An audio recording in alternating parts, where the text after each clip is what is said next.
আহারে, এই বাপ দাদার ভিটে আজ মনে হয় সব এই নদী ভাসিয়ে নিয়ে যাবে। কি করব আমরা সবাই এখন? কোথায় যাব আমরা? দাদা, আমি অনেক আগেই সবাইকে বলেছিলাম যে এই জায়গা ছেড়ে সবাইকে দূরে চলে যেতে। এই নদীর বাঁধ দেখে আমি আগেই বলেছিলাম যে এই বাঁধ আর বেশি দিন এই নদীর পানিকে আটকে রাখতে পারবে না। এই নদী আবার তার আসল পথ দিয়ে বয়ে যাবে। এখন হলো তো। আসলে এই মানুষের কি আর সাধ্য আছে নাকি নদীর গতিপথ আটকে রাখা? আজ আমরা আমাদের সাধের বাড়ি ঘর সব হারাতে চলেছি। যা, আজকে আমাদের গ্রাম একেবারে তলিয়ে গেল। এখন আমরা কোথায় যাব সবাই? আমাদের সব কিছুই তো শেষ হয়ে গেল। আমরা সবাই যেখানে ছিলাম, যেখানে থাকতাম, আবার আমরা সবাই সেখানেই থাকব। আমরা কোথাও যাব না। মানে কি? আমরা গ্রামে থাকতে হলে তো আবার নদীতে বাঁধ দিতে হবে। আর এই নদীতে যা স্রোত, তাতে তো বাঁধ দেওয়া একেবারে অসম্ভব। না না, নদীতে আবার বাঁধ দিলে নদী মাতা নারাজ হবে। নদীতে আর বাঁধ দেওয়া যাবে না। আরে কাকা, আমার পুরো কথা তো শোনো আগে। নদীতে বাঁধ দেওয়া লাগবে না। আমরা আগে যেখানে ছিলাম সেখানেই থাকবো। আবার নদীতে বাঁধও দেওয়া লাগবে না। বাঁধ না দিয়ে আবার আগের জায়গাতে কি করে থাকা সম্ভব? আমার মাথায় তো কিছুই ঢুকছে না রে গোপাল। আমারও তো মাথার উপর দিয়ে যাচ্ছে সবকিছু। কিছুই তো বুঝতে পারছি না আমি। একটু খুলে বলবি? আমরা এতদিন যেখানে বসবাস করতাম সেখানে এখন নদী বয়ে চলেছে। তাই আমি ভাবছি আমরা নৌকাতে করে নদীর ওপরে বসবাস করলে কেমন হয় বলো তো সবাই? বাবা বাবা বাহ, এ তো ভারী উত্তম প্রস্তাব। নৌকার উপর আমাদের পুরো গ্রাম বসবাস করলে তো বেশ ভালো হবে। আমরা নদীর কোনো ক্ষতি না করেই আমাদের পূর্বের জায়গায় বাস করতে পারবো। হ্যাঁ, বুদ্ধিটা বেশ দারুণ কিন্তু। সত্যি গোপাল, তোর মাথায় অনেক বুদ্ধি। শোনো সবাই, আমরা সবাই নৌকা বানিয়ে নদীর ওপরে বসবাস করব। হ্যাঁ, আর যে কদিন না নৌকা বানাতে পারবো সে কদিন আমাদের এই জায়গায় থাকতে হবে। সকলে যার যার মতো তাঁবু করে নাও।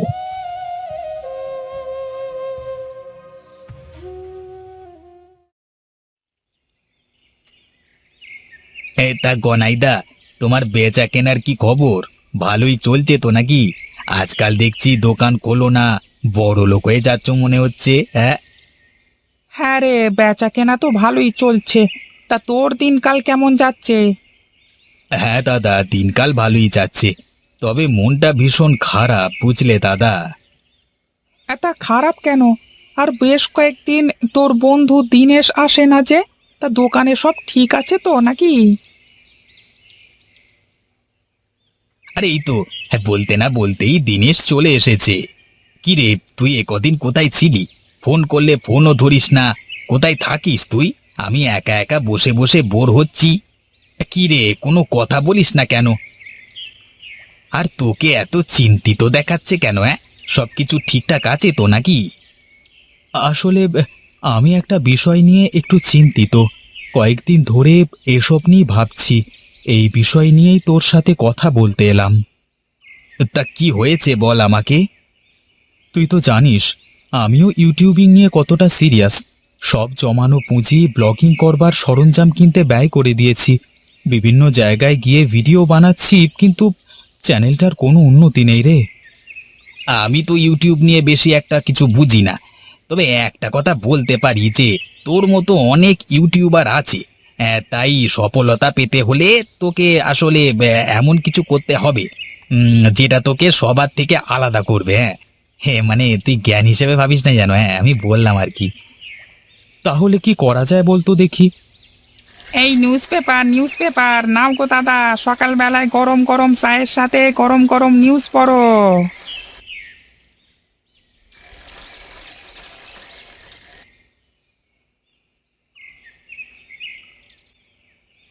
বাহ, বেশ ইন্টারেস্টিং ব্যাপার তো। এই নে দিনেশ, নিউজটা দেখ একটু, বেশ ইন্টারেস্টিং লাগছে তো ব্যাপারটা। এই নৌকার ওপরে গ্রাম, বাহ, বেশ ইন্টারেস্টিং তো ব্যাপারটা। হ্যাঁ, ব্যাপারটা নিয়ে বেশ তোলপাড় হবে মনে হচ্ছে।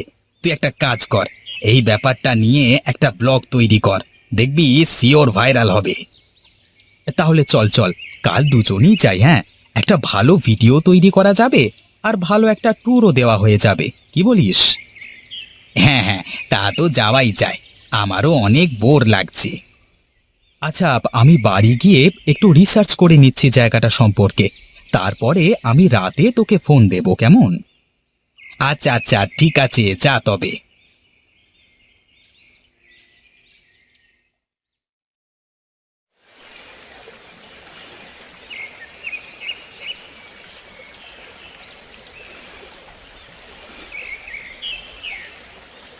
যাক, অবশেষে নদীর আশীর্বাদে আমরা আবার আমাদের পূর্বের স্থানে বসতি করতে সক্ষম হয়েছি। এই বুড়ো বয়সে আর বাপ দাদাদের ভিটে ছেড়ে অন্য কোথাও যাওয়া লাগলো না আমার। এই সব তো গোপালের বুদ্ধিতে হলো। সত্যি করে গোপালের মাথায় অনেক বুদ্ধি আছে, ওর জন্য আজ আমরা আমাদের পূর্বের স্থানে আবারও বসতি করতে সক্ষম হয়েছি। সব তো হয়েছে, কিন্তু একটা বিপদ তো এখনো আমাদের মাথার উপর ঘুরছে। এটার কি করব কিছুই তো মাথায় ঢুকছে না আমার। কেন, আবার কি বিপদ হয়েছে? বলো দেখি আমাকে, কোনোভাবে বিপদ থেকে তোমাদের আবার উদ্ধার করতে পারি কিনা দেখি। আমরা যখন জমিনে বাস করতাম তখন চাষের উপযোগী অনেক জমি ছিল, সেখানে আমরা চাষবাস করে আহার জোগাতাম। এখন তো আর সেই জমি নেই। এখন কি করে আমাদের খাদ্যের ব্যবস্থা করব আমরা? আমার মাথায় একটা খুব ভালো বুদ্ধি আছে। আমাদের মতন এমন গ্রাম আশেপাশের কোথাও নেই। যদি আশেপাশের মানুষজন আমাদের এই গ্রামের কথা জানতে পারে, তাহলে আশপাশ থেকে অনেক লোকজন আসবে আমাদের এই গ্রাম দেখতে। আমরা সেই সুযোগ নিয়ে এখানে বিভিন্ন দ্রব্য সামগ্রী বিক্রি করতে পারবো। তার মানে কি আমাদের গ্রামটা পর্যটন কেন্দ্রে পরিণত হবে? পর্যটন কেন্দ্র হলে কিন্তু বেশ ভালো হবে। হ্যাঁ, সেটা তো হতেই পারে। এমন গ্রাম তো আর আশেপাশে কোথাও নেই। এখানে আস্তে আস্তে মানুষ আসতে শুরু করলে আমরা এক একজন এক একটা জিনিস তৈরি করে পর্যটকদের কাছে বিক্রি করতে পারবো। হ্যাঁ, আসলেই তাই। পর্যটকদের খাওয়ার জন্য কিন্তু আমরা নদীর ওপর একটা ভাসমান হোটেল করতে পারি, আর হোটেলের আশপাশ দিয়ে ভাসমান নৌকার উপরে ছোটখাটো একটা বাজার করতে পারি। হ্যাঁ হ্যাঁ, তা তো করাই যায়। আর পর্যটকদের নৌকায় করে ঘুরিয়ে তাদের কাছ থেকে টাকা নেওয়া যাবে। এভাবে এক একজন এক এক কাজ করলে আমাদের আর কোনো অভাব থাকবে না। আচ্ছা, ঠিক আছে ঠিক আছে, তাহলে আর বেশি দেরি না করে চলো, তাড়াতাড়ি সবাই মিলে কাজে লেগে পড়ি। হ্যাঁ হ্যাঁ, চলো চলো, সবাই চলো তাড়াতাড়ি।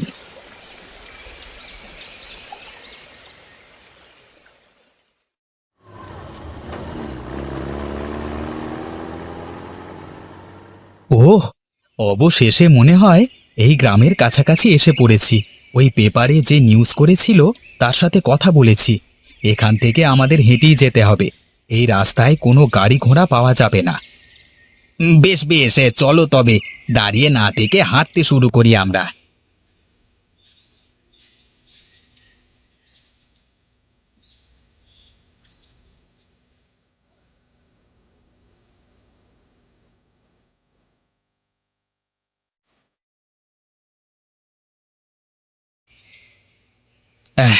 বাবারে, তেষ্টায় একেবারে গলা শুকিয়ে কাঠ হয়ে গেল। সেই কখন থেকে হেঁটেই চলেছি, কোনো গাড়ি ঘোড়া যানবাহন কিছুই দেখছি না। আর কত দূর হাঁটবো? এই তো প্রায় চলে এসেছি। আর একটু সামনে গেলেই হয়তো জায়গাটা পেয়ে যাব। আর নদীর পানির শব্দ শুনতে পাচ্ছি আমি। তুই ক্যামেরাটা অন কর। আরে আগে জায়গাটা অবধি চল, তারপরে দেখছি আমি ব্যাপারটা। হ্যালো গাইস, কেমন আছো সকলে? আমি দিনেশ আছি তোমাদের সাথে। আমার চ্যানেল দিনেশ ব্লগে তোমাদের স্বাগতম। আজকে আমরা চলে এসেছি রূপনগর নামক একটা গ্রামে, যেই গ্রামটা একেবারে পানির উপরে অবস্থিত। তা আজকের ভিডিও জুড়ে এই সারা গ্রামটিকে তুলে ধরবো তোমাদের কাছে। চোখ রাখো আমাদের চ্যানেলে।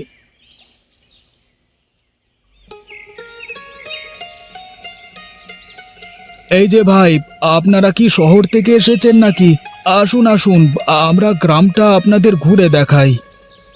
গাইজ, আমরা ইতিমধ্যে এখানকার দুটো ভাইকে পেয়ে গেছি। এখন আমরা তাদের সাথে পুরো গ্রামটা ঘুরে দেখব।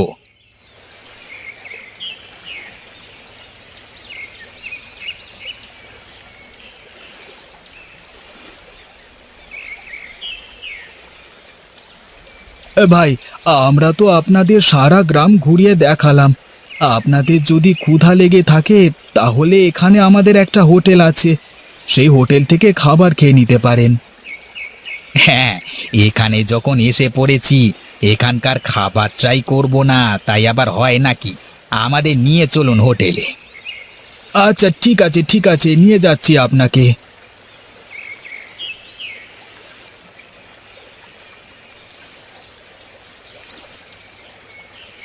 আপনার কত টাকা হয়েছে? কত দেব আপনাকে আমাদের এই গ্রামটা ঘুরিয়ে দেখানোর জন্য? আপনারা আমাদের অতিথি, আমরা কি আপনাদের কাছ থেকে টাকা চেয়ে নিই বলুন? আপনারা যেটা ভালো মনে হয় সেটাই দিন। এই নিন, এটা রাখুন। আর আমাদের আবার পাড়ে নামিয়ে দিয়ে আসবেন, কেমন? আচ্ছা আচ্ছা ঠিক আছে ঠিক আছে। এই নবীন, দেখ দেখ, ভিডিওর ভিউজ কেমন বেরিয়ে চলেছে। মাত্র ভিডিওটা বানালাম, এর মধ্যেই মিলিয়ন ক্রস করে গেছে ভিডিওটা, দেখ। কি তোকে বলেছিলাম না, এই কন্টেন্টটা নিয়ে ভিডিও করলে অনেক ভিউজ হবে। হ্যাঁ, তাই তো দেখছি রে। এটা নিয়ে মানুষের যে পরিমাণ আগ্রহ, তাতে কিছুদিনেই এই গ্রামটা ফেমাস হয়ে যাবে আর একটা পর্যটন কেন্দ্র হয়ে যাবে, দেখিস। হ্যাঁ হ্যাঁ, তা কিন্তু তুই একদম ঠিক বলেছিস।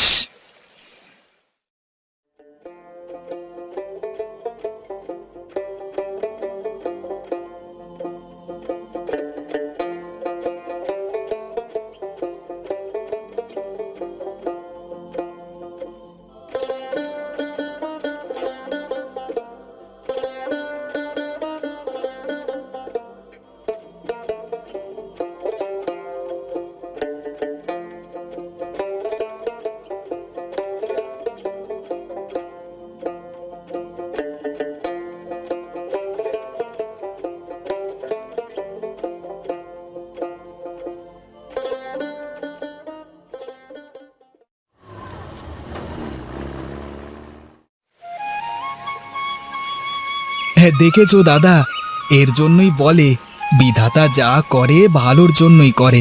যখন আমরা নদীতে বাঁধ দিয়ে এখানে বসবাস করতাম তখন আমাদের কেউ চিনতো না, আর এখন পুরো দেশের লোক আমাদের গ্রাম সম্পর্কে জানে। হ্যাঁ হ্যাঁ, বিধাতা যা করেন মঙ্গলের জন্যই করেন।